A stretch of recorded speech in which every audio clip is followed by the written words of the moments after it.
오늘은 자기를 비워라는 제목으로 우리 하나님께서 함께 나누도록 하겠습니다. 신약 성경을 보면 각 성경의 저자들마다 예수님이 누구신가 설명하는 기독론을 가지고 있는데, 마태의 경우에는 예수 그리스도는 왕이시다 이렇게 설명을 했고, 누가는 그분은 죄가 없으시기 때문에 동정녀에서 탄생하신 분이시다. 또 사도 요한은 태초에 계신 말씀이신 분이 육신이 되어 우리 가운데 거하셨다. 이렇게 기독론을 설명을 했습니다. 사도 바울의 기독론은 빌립보서, 골로새서, 고린도전서 특히 많이 나타나는데, 빌립보서 2장 6절에서 그는 근본 하나님의 본체시다 하는 기독론을 풀어내고 있습니다. 여기 근본이라는 말의 헬라어가 영원이라는 뜻입니다. 그러니까 영원 전부터 있었던 분이시다 하는 건데, 창세기와 태초가 이제 시간적인 기원을 얘기한다면, 바울이 말하는 근본은 존재의 실체를 얘기하는 거예요. 그래서 모든 우주가 존재하게 된, 또 모든 만물을 붙드는 근본적인 원리, 또 기반을 의미하는 단어로서 영원, 존재 실체를 얘기하는 거죠. 그 놀라운 존재의 근원 되시는 하나님이 인간의 몸을 입으시고 육신이 되셨다 하는 것이 바울이 얘기하는 기독론의 내용이고, 또 그것이 복음 중에 복음이 된다 하는 겁니다. 그래서 이게 이제 사람들이 이해하기가 굉장히 어렵습니다. 하나님이 인간이 된다는 건 우리의 논리와 지혜를 넘어서는 영역이기 때문에 설명을 해도 잘 설명이 안 되죠. 그래서 예전에 인도에 선교하러 가신 분이 힌두교 승려를 전도하기 위해서 가깝게 지냈는데, 둘이 갔다가 선교사가 아무 생각 없이 개미집을 밟았어요. 승려가 아니 이렇게 많은 살생을 범하고 집까지 다 무너뜨렸으니 이 죄를 어떻게 감당하시려고 그러느냐 물어봤습니다. 선교사가 속으로는 웃기고 있네 이런 생각을 했는데, 겉으로는 그래요? 그럼 내가 이 죄를 어떻게 감당하면 좋겠습니까? 내가 어떻게 하면 개미들에게 사과를 할 수 있을까요? 이렇게 물어봤더니 방법은 당신이 개미가 되는 수밖에 없다 이렇게 얘기를 하더랍니다.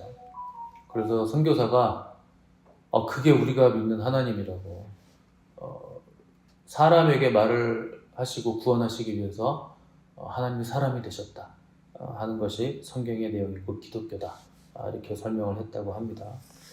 복음은 심플한 겁니다. 개미에게 얘기하려면 개미가 되어야 되는 거고, 사람과 이야기하고 사람을 구원하려면 하나님이 사람이 되실 수밖에 없었다 하는 것이 복음의 내용이죠. 그게 하나님이 자기를 비워 종의 형체를 가지셨다. 근본 하나님의 본체이신 분이 사람과 같이 되시기 위해서 자기를 비우셨다 하는 내용이죠. 그러니까 여러분들이 주일마다 사도신경 고백하시잖아요. 대단한 고백하는 겁니다. 동정녀 마리아에게 낳으셨다 하는 것 자체가 죄가 없으시다는 뜻이에요. 마리아의 몸을 빌려서 사람이 되셨다 하는 거죠. 이게 안 믿어지니까, 동정녀 탄생이 안 믿어지니까 사람들이 기독교를 안 믿는 겁니다. 처녀가 잉태했다는 건 불가능한 거잖아요. 근데 하나님은 그렇게 하셨다는 거죠. 그래서 이제 카톨릭이 이걸 가지고 이제 마리아 숭배 사상을 자꾸 만들어내는 건데, 원래 마리아 숭배 사상을 처음 만들어냈던 이유는 기독교를 쉽게 받아들이게 하기 위해서 그런 겁니다. 당시 고대 운동에 여신 숭배 사상이 너무나 만연해 있었기 때문에 사람들이 기독교를 쉽게 편안하게 받아들이게 하기 위해서 여신 숭배 사상과 접목해서 마리아라는 예수님의 육신의 어머니를 끌어오는 거죠. 그게 이제 계속 교회 반대를 받았음에도 불구하고 로마 교구에서 계속 물밑 작업을 해서 로비를 하는 바람에 결국 채택이 됐는데, 그 뒤로 이제 마리아가 동정설이 돼도 되고, 또 마리아가 죄가 없다, 그러니까 무염시태라는 설도 나오고, 또 마리아 승천교리까지 등장하면서 나중에는 마리아가 하나님 어머니다 이런 내용까지 나오게 되죠. 근데 성경은 뭐라고 얘기하느냐? 모든 사람이 죄를 범하였고 하나님의 영광에 이르지 못했다. 정확하게 기록을 하고 있습니다. 그러니까 마리아도 죄가 있어요. 근데 이제 카톨릭은 마리아가 죄가 없다고 자꾸 우기시는데, 그 성경을 그냥 정면으로 위배하는 겁니다. 그래서 죄가 없기 때문에 또 마리아는 유일한 중보자가 된다. 그 근거가 되는 성경 구절이 어디냐면 그 가나 혼인잔치예요. 그래서 가나 혼인잔치 때 예수님에게 어머니 마리아가 부탁을 하잖아요. 포도주가 떨어졌다. 어떻게 좀 해봐라. 그래서 그게 이제 마리아가 부탁을 해서 예수님이 능력 발휘를 하셔가지고 물이 포도주가 됐는데, 그것과 같이 우리가 마리아에게 부탁하면 마리아가 아들 예수님에게 아드님 이것 좀 해주세요. 이렇게 부탁을 한다는 겁니다. 그러면 우리의 기도를 들어준다. 뭐 이상한 교리를 만들어낸 거죠. 이 땅의 죄 문제는 사람 누가 어떻게 한다고 해서 해결될 문제가 아니에요. 그러면은 하나님이 이 땅에 내려오실 이유가 없습니다. 방법이 없으니까 하늘에서 내려오신 거지 땅의 방법으로는 방법이 없더라 하는 것이죠. 그래서 그분이 내려오는 것 자체가 자기를 비운 것이었다. 그래서 6, 7절 보시면 하나님과 동등됨을 취할 것으로 여기지 아니하시고 오히려 자기를 비워 종의 형체를 가지셨다. 이런 표현이 나오죠. 이 비웠다는 말 때문에 신학자들이 또 거의 2000년 동안 이 비움이 뭔가 하는 거 가지고 또 논쟁과 토론과 싸움을 계속하고 있습니다. 자, 비웠다는 말이 뭐 2000년이 넘도록 뭐 이렇게 논쟁을 해야 될 말인가 싶지만, 뭐 학자들은 그게 자기들이 일이니까 학자들은 그 일을 하라고 놔두시고, 비웠다는 말의 정확한 뜻이 뭐고 철학적으로 그게 뭐 신학적으로 어떤 뜻인가 이게 중요한 게 아닙니다. 왜 비우셨는가가 중요한 거예요. 하나님은 도대체 자기를 왜 비우셨는가? 왜 자기의 신성을 포기하고 비우시고 이 땅에 오셨는가? 우리를 만나시고 우리를 구원해 주시기 위해서 비운 겁니다. 그게 중요한 거예요. 비움의 내용이 도대체 뭐 어디까지 무엇을 어떻게 비우셨고 다시 어떻게 채우시고, 그건 우리에게 속한 일이 아닙니다. 성경이 말해주지 않는 걸 가지고 논쟁해봐야 소용없어요. 결론이 안 나요. 그러니까 2000년이 넘도록 논쟁을 하죠. 왜 비웠는가? 성경은 그것만 우리에게 말씀해 줍니다. 저와 여러분의 죄를 없애시고 동서에서 먼 것 같이 던져버리시고 우리를 하나님의 백성 되게 하셔서 구원받은 사람들 되게 하시기 위해서 자기의 신성을 비우고 포기하시고 낮은 곳으로 내려오셨다는 겁니다. 그 예전에 그 책 중에 다미안이라는 분의 전기가 있어요. 그분이 평생을 문둥병자하고 같이 사신 분인데, 그리고 이제 문둥병자와 함께 살다가 죽었어요. 처음에는 그분이 문둥병자들이 사는 섬을 지나가다가 너무 불쌍해가지고 여러 가지 이제 물자를 가지고 들어와서 복음을 전하기 시작했는데 한 사람도 복음을 받아들이지 않습니다. 왜 그러냐? 문둥병자가 아닌 건강한 사람이 와가지고 자기들에게 뭘 주면서 복음을 전하니까 저 사람이 우리를 아주 불쌍하게 여기는구만. 저 사람 건강한 사람이라서 도덕적인 유희, 도덕적인 사치를 부린다. 이렇게 삐뚤어진 생각을 가지는 거예요. 그래서 이 사람이 나중에는 하나님께 기도하기를, 하나님 저 문둥병 걸리게 해주세요. 이렇게 기도를 했습니다. 복음이 안 들어가니까. 그래서 결국에 문둥병에 걸렸어요. 그래서 이제 그때 다시 여러 가지 것들을 가지고 들어가서 복음을 전하니까 그때 문둥병 환자들이 마음을 열고 복음을 받아들입니다. 자기들과 처지가 같잖아요. 그 전에도 환자들 뭐 먹을 것도 주고 약도 주고 치료도 해줄 수 있었는데 그때는 영혼은 구원하지 못했어요. 그런데 결국은 자신이 문둥병 환자가 되고 나서야 그들에게 갔을 때 그들의 영혼을 구원할 수 있었다. 이게 복음입니다. 예수 그리스도께서 우리와 같이 되셨다. 하나님으로 오신 게 아니라 사람으로 오셨다. 그래서 우리의 처지를 다 아신다. 이게 복음의 정수죠. 그래서 하나님은 높은 보좌에 앉으셔서 팔짱 끼고 우리 그냥 심사위원 되셔서 보시는 분이 아니에요. 직접 내려오신 분입니다. 그 과정에서 보좌를 떠나시고 하늘 영광을 버리시고 자신을 비우시는 일이 필요했다는 거죠. 종의 형체를 가지셔서 사람의 모습으로 오시고, 또 가난한 집에 가난한 목수의 아들이 되셔서 목수의 일을 배우셔서 손수 목공 일을 하시고, 또 아버지가 일찍 돌아가시는 바람에 가정을 건사하시고, 그렇게 사람이 되셨기 때문에 우리가 주님께 우리의 마음을 열 수 있는 거죠. 비웠다는 걸 뭐 그렇게 깊게 토론하면 본질에서, 또 진리의 본질에서 벗어날 위험이 있습니다. 비웠다는 건 심플한 거예요. 다른 하나를 얻기 위해서 가지고 있던 하나를 버렸다는 거예요. 무엇을 얻기 위해서 무언가를 버렸다. 그게 비우는 거죠. 그래서 있으면서도 없이 되는 것이고, 아는데 모르게 되는 것이고, 힘이 있는데 무능해지는 것이고, 그게 비움이라는 거죠. 그러니까 지금 바울이 빌립보 교회 성도 중에 두 여인이 서로 열심이 있어서 방향이 다른 열심을 가지고 서로 대립하니까 그리스도의 마음을 가지기를 원하면서 비움에 대해서 좀 얘기를 하는 거죠. 그래서 비운다는 건 내가 할 수 있지만 하지 않는 겁니다. 그래서 능력이 있는데 실력이 있는데 실력 발휘를 하지 않는 거죠. 그게 비움입니다. 그래서 주님은 수고하고 무거운 짐진 자들아 다 내게로 오라 내가 너희를 쉬게 하리라. 나는 마음이 온유하고 겸손하니 나의 멍에를 메고 내게 배우라. 이렇게 말씀하셨습니다. 주님이 내 능력 배우라고 하신 적이 없어요. 나는 온유하고 겸손하다. 그걸 배우라는 거예요. 그러면 우리에게 주님의 능력이 나타나게 된다. 그래서 능력을 위해서 기도하시는 분들이 계시는데 그럴 필요 없습니다. 왜 능력을 위해서 기도하시냐면 내려가지 못해서 능력을 달라고 하시는 거예요. 내려가는 것 자체가 가장 큰 능력입니다. 여러분들이 구하는 그 어떤 능력보다 내려가는 게 큰 능력이에요. 거기에 다 있어요. 내려가면 주님의 능력이 우리에게 나타납니다.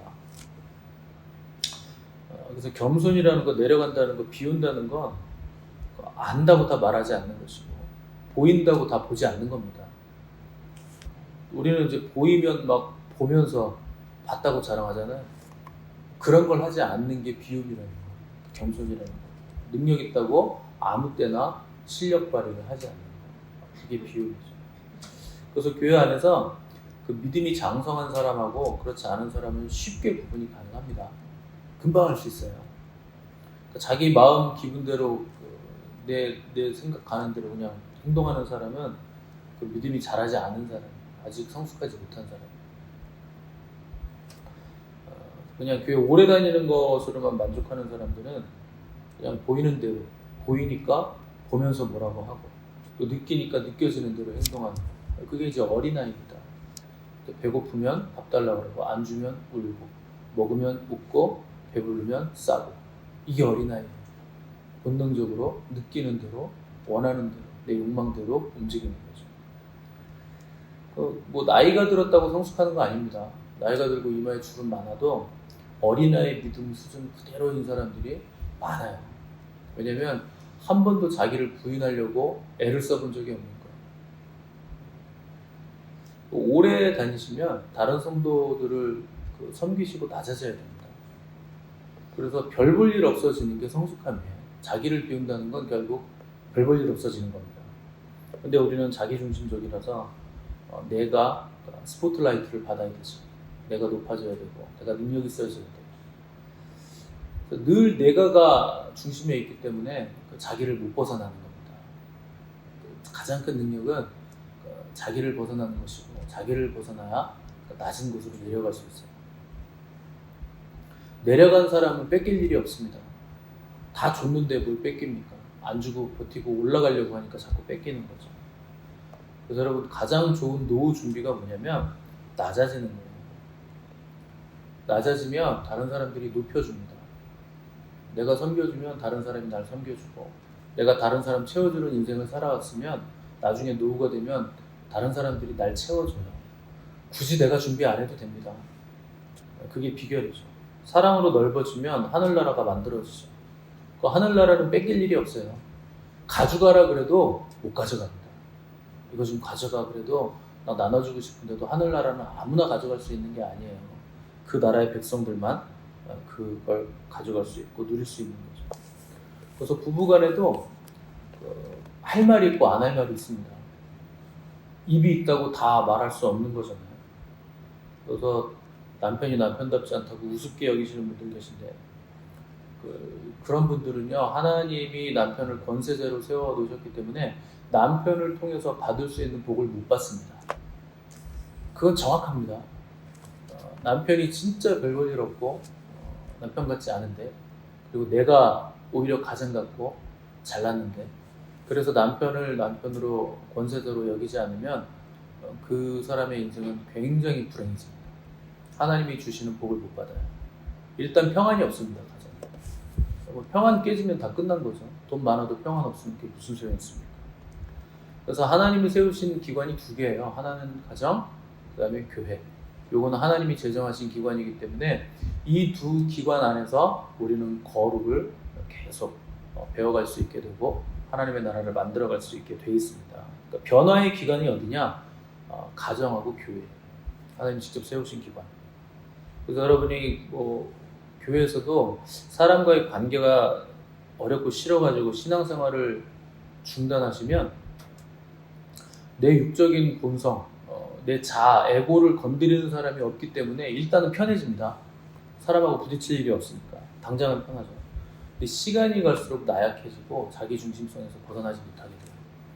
누군가 나를 계속 건드려야 됩니다. 그래야 내가 어떤 존재고 어떤 사람인지 어떤 수준인지 내가 주제 파악이 되는 거예요. 여러분, 누가 나를 안 건드리면 내가 훌륭한 줄 압니다. 왜냐면 아무런 위화감이 없으니까. 다 나한테 잘해주면 뭐 위화감이 뭐가 생깁니까? 신경질 날 일도 없고 다 나를 위해서 맞춰주면 그저 좋은 거죠. 근데 누가 날 건드려 보세요. 제가 제일 자주 드는 예가 있잖아요. 참기름병. 찬장이 있을 땐 맑아요. 한번 뒤집어 보세요. 그 밑에 침전물이 얼마나 많은지. 한 번만 누가 날 뒤집어 놓잖아요. 쫙 올라옵니다. 침전물이. 그게 나예요. 누가 안 건드렸으니까 그냥 가라앉아 있었을 뿐이지. 그래서 관계나 환경이 나를 힘들게 한다고 내가 환경을 조작하고 관계를 조작해서 떠나버리고 그런 사람이 없는 대로 계속 가보세요. 그럼 나중에는 이상한 사람이 됩니다. 주님 아니면 그걸 이길 방법이 없어요. 나 자신을 벗어날 방법이 없어요. 그래서 여러분, 뭐 주님 아니면 다른 주님을 찾으셔야 돼요. 그 술 아닙니까? 술 주자잖아요. 너무 괴롭고 힘드니까 다른 주님을 찾아가는 거죠. 그 노래 있잖아요. 술 마시고 노래하고 춤을 춰봐도 가슴에는 하나가 더 슬픈 뿐. 맨날 고래 잡으러 다녀보십시오. 가슴에는 하나가 더 슬픈 뿐이지. 친구들 만나서 놀고 해보세요. 허무한 것만 남는 거죠. 그러니까 지혜로운 사람은 이걸 알아서 공동체에 붙어있는 거예요. 교회 공동체. 그러니까 여러분, 교회 공동체에서 함께 부대끼면서 신앙생활을 거기 속해서 하지 않는 사람은 거룩해지기 굉장히 힘듭니다. 그 공동체 생활 가운데서 거룩해지는 거예요. 그래서 목사가 아무리 잔소리를 귀에 피가 나도록 해도 그냥 붙어 있는 거예요. 저게 나를 만들어간다. 피가 되고 살이 된다. 뭐 듣기는 싫은데 그래도 난 여기서 살아야겠다. 이거 아는 사람이 지혜로운 사람입니다. 여러분, 제가 여러분들한테 하는 얘기가 잔소리 같아도 그 소리 안 들으면 여러분 만들어지지 않을 겁니다. 한 일주일만 여러분 새벽예배 빠져보세요. 우리 열흘간 새벽예배 안 드렸잖아요. 여러분 막 하나님으로 막 충만해지던가요? 막 사랑이 막 일어나던가요? 아니죠. 빨리 새벽예배 빨리 했으면 좋겠다 이런 생각이 막 드실 겁니다. 아니라는 표정을 지으시면 안 되는데. 그래서 여러분, 좋지 않은 상황, 나를 힘들게 하는 사람, 잔소리, 어려운 환경, 관계, 그거 감사하셔야 돼요. 그게 날 만들어갑니다. 아니면 우리는 천상천하 유아 독전이 될 거예요. 자기 중심성에 빠져버릴 거예요. 그래서 편안한 사람 되려고 하지 마시고 고민하는 사람 되셔야 돼요. 웃는 사람보다 우는 사람이 낫고, 부리는 사람보다 부림 당하는 사람이 낫고, 높은 사람보다 낮아지는 게 낫고, 그게 못된 겁니다. 마귀는 자꾸 우리한테 공상을 집어넣습니다. 야, 여기 교회 말고 다른 큰 교회 가면 더 좋아. 여러분, 그게 공상이에요. 큰 교회 다녀봐야 뭐가 좋습니까? 좋은 거 있죠. 주차장 넓고. 근데 주차장이 넓긴 한데 자리 없습니다. 사람 너무 많아가지고. 없어요, 주차장이. 그래서 대형 교회 옆에 사는 사람들이 항상 구청에 민원 넣는 거예요. 저놈의 교회 때문에 복잡하다고 동네가. 맨날 그 민원 때문에 전전긍긍해야 되고, 주차 자리 마련하느라고 어디 공간 빌리는데 바쁘고. 그게 대형화의 함정이에요. 주차 힘들죠. 엘리베이터 기다리는데도 오래 걸립니다. 엘리베이터 2대 3대 있어도 사람이 너무 많아가지고 그 기다리는 일 그냥 걸어 올라가는 거예요. 그러니까 맨날 광고가 뭔지 아세요? 저도 저희 교회 청년 때 다닐 때 젊은 것들은 엘리베이터 타지 마라. 이게 광고예요. 맨날 노인들만 타라. 복잡하니까. 또 가면 뭐 군중 속에서 혼자 이렇게 많이 은혜 받고 나오면 여러분 하나님 사랑해 줍니까? 거룩해져요. 그 마귀는 자꾸 공상을 하게 만드는 거예요. 누가 꼴 보기 싫으면 다른 교회 가라. 거기서 새롭게 시작하면 너는 근사한 사람으로 비춰질 것이다. 말도 안 되는 소리 하지 마세요. 여러분들이 나 아무도 모르는 데 가서 새롭게 시작한다고 여러분이 아닙니까? 똑같은 짓을 합니다. 나는 결국 똑같은 대우를 받게 돼요. 내 수준은 그냥 그 수준이에요. 나 모른다고 누가 나 대단하게 안 봐줍니다. 그것도 공상이에요. 쓸데없는 생각이에요. 남편이 꼴 보기 싫으면 그때 내가 왜 그 미팅 자리에 나가가지고 저 인간을 만나가지고 그때 나 좋다고 따라다니던 그 앞니 뻐드렁니 나고 더벅머리였던 그 인간이 지금 회장님이 돼가지고 떵떵거리며 산다는데 그때 그놈하고 결혼할 거. 그게 공상이에요. 지금 내 남편이 최고의 남편입니다. 하나님이 창세전에 예정해서 붙여주신 건데 언제 그놈 또 새로 결혼해가지고 언제 그놈을 또 만들어요? 처음부터 어떻게 만들어요? 그걸 또 하려고요? 할 수 있다는 표정들이 있어요. 해보세요. 다 공상이에요, 여러분. 하나님의 영은 공상이 아닙니다. 여러분, 현실에서 도망가시면 안 돼요. 영성이란 건 현실을 살아내는 능력이에요. 그게 영성입니다. 우리 영성을 무슨 하늘을 날아다니고 불을 막 떨어뜨리고 하늘에서 불을 쏘고 막 이런 걸로 영성을 착각하시는데 아니에요. 와이프가 들어올 때 두부 한 모 사오라고 할 때 그거 사가는 게 영성이에요. 영성 별거 아니에요. 여러분들이 현실의 삶을 어떻게 살아가는가.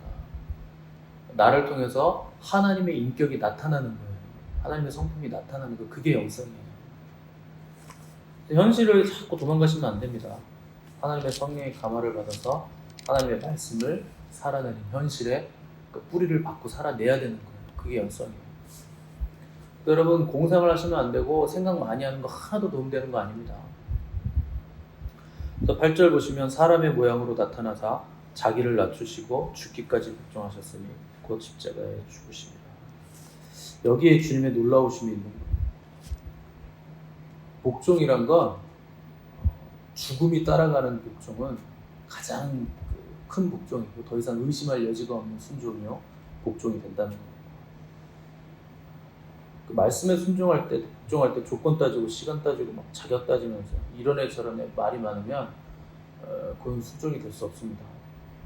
그래서 목숨을 줄 수 있으면 그건 이제 더 이상 의심할 여지가 없는 거죠. 그 주님의 순종과 복종은 그분의 목숨까지 내어주신 순종입니다. 더 이상 의심할 여지가 없다는 거예요. 목숨을 바쳤다는 건 더 이상 계산할 필요가 없다는 겁니다. 계산기 두드릴 이유도 없고 뭔 보상을 바라고 한 것도 아니다 하는 거 알 수 있죠. 또 순종이란 건 하나님께 나를 던지는 거예요. 그분이 그럴 만한 분이시기 때문에 그분의 말씀에 나를 던지는 거죠. 뭐 순종 후에 칭찬받을 수도 있고 무슨 보상이 있을 수도 있겠지만 그걸 바라고 하는 게 아닌 겁니다. 그래서 우리가 하나님 말씀에 순종할 때는 반드시 당장 눈앞에 보이는 손해가 있어요. 그 말씀은 우리에게 손해를 가져옵니다. 제가 손해라고 표현했지만 내 자의식과 죄성 때문에 그게 손해로 느껴진다는 뜻입니다. 그래서 하나님의 말씀은 우리 앞에 손해로 보이게 만드는 말씀이죠. 왜냐? 환경을 뛰어넘어야 되기 때문에 그래요. 그러니까 그게 손해 같은 거예요. 그래서 말씀에 순종하려면 내가 그 손해를 감수해야 되고 나를 벗어나야 되고 낮아져야 되기 때문에 손해처럼 보여서 순종이 어려운 겁니다. 근데 그럼에도 불구하고 그걸 넘어가면 그때 영광을 보는 거예요. 그래서 하나님이 예비하신 승리가 우리에게 오게 되는 겁니다. 손해 뒤의 일은 하나님의 영광의 풍성함으로 채워주심이에요. 그래서 하늘의 영광과 땅의 풍성함까지 따라오기 때문에 먼저 하나님의 나라와 하나님의 의를 구하라. 계속 우리에게 도전을 하시는 겁니다. 그래서 오늘 하루도 하나님 앞에 순종하는 것 자체가, 그 과정 자체가 우리에게 복이 된다 하는 거 기억하시고, 그리스도 예수의 마음 닮아서 순종하시고 충성하시고 또 하나님을 기다리시는 지혜로운 성도들 되시기를 주님의 이름으로 도전을 드립니다. 함께 기도하겠습니다.